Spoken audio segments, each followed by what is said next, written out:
বিকশিত ভারতের বাজেট পেশ করা হয়েছে। বাজেট 2024-এর প্রশংসায় পঞ্চমুখী প্রধানমন্ত্রী নরেন্দ্র মোদী। তিনি জানিয়েছেন, এই বাজেট বিকশিত ভারতের ভিত্তিকে আরও শক্তিশালী করবে। সেই সঙ্গে তিনি কেন্দ্রীয় অর্থমন্ত্রী নির্মলা সীতারামনের পেশ করা এই বাজেটের ভূয়সী প্রশংসা করেন। বৃহস্পতিবারে লক্ষ্মীবারে পেশ করা হয়েছে 2024-25-এর অন্তর্বর্তীকালীন বাজেট।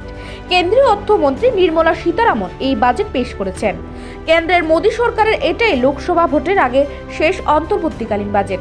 সেই বাজেটকে কার্যত বিকশিত ভারতের রোডম্যাপ বলে উল্লেখ করা হয়েছে। লোকসভা অধিবেশনে বৃহস্পতিবারে পেশ করা হলো 2024-25-এর অর্থ বছরের বাজেট। লোকসভা নির্বাচনের আগে এটাই বিজেপি সরকারের শেষ বাজেট। নির্দিষ্ট সময়ে এদিন বাজেট পেশ করলেন কেন্দ্রীয় অর্থমন্ত্রী নির্মলা সীতারামন। এই বাজেট নিয়ে উচ্ছ্বাসিত প্রধানমন্ত্রী নরেন্দ্র মোদী।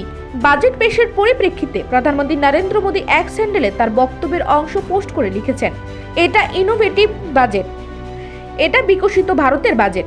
যুবক, গরিব, মহিলা, কৃষকদের শক্তি দেবে এই বাজেট।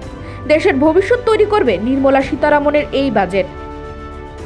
নির্মলাজি আর তার টিমকে অভিনন্দন জানাচ্ছি। এতে সমাজের বিভিন্ন অংশ উপকৃত হবে। এই বাজেটের মাধ্যমে উন্নত ভারতের ভিত্তি স্থাপিত হয়েছে। এই প্রসঙ্গে প্রধানমন্ত্রী নরেন্দ্র মোদীজি আরও বলেন, বাজেটে গবেষণার উপর 1 লাখ ফান্ডের কথা উল্লেখ করা হয়েছে। বাজেটে ফিসক্যাল ঘাটতি নিয়ন্ত্রণ রেখে ক্যাপিটাল এক্সপেন্ডিচারকে বাড়ানো হয়েছে।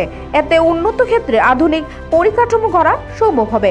প্রধানমন্ত্রী বললেন, বাজেটে বন্দে ভারতের মতো 40,000 বগি সাধারণ ট্রেনে যুক্ত করা হবে, যা ভারতের ক্ষেত্রে এক অভিনব পদক্ষেপ।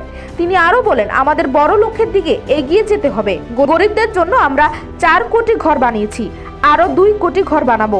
লাখপতি দিদি এই অর্থ বছরে 3 কোটি বানানোর লক্ষ্যমাত্রা দেওয়া হয়েছে। আয়ুষ্মান যোজনা লাভ পাবেন অঙ্গনারী কর্মীরা। গরিব ও মধ্যবিত্তের সুবিধা হবে আয়ের ক্ষেত্রে। রুফটপ সোলার মুক্ত বিদ্যুৎ দেওয়া হবে। অতিরিক্ত বিদ্যুৎ সরকারের কাছে বেচতে পারবেন বাসিন্দা। মধ্যবিত্ত 1 কোটি মানুষের আয়করজনিত সুবিধা পাবেন। এই বাজেটে কৃষকদের জন্য বড় পদক্ষেপ নেওয়া হয়েছে। সমস্ত দেশবাসীকে এই ঐতিহাসিক বিকাশ মুক্তি বাজেটের জন্য শুভকামনা জানিয়েছেন প্রধানমন্ত্রী Narendra Modi. Bureau report, Asian time.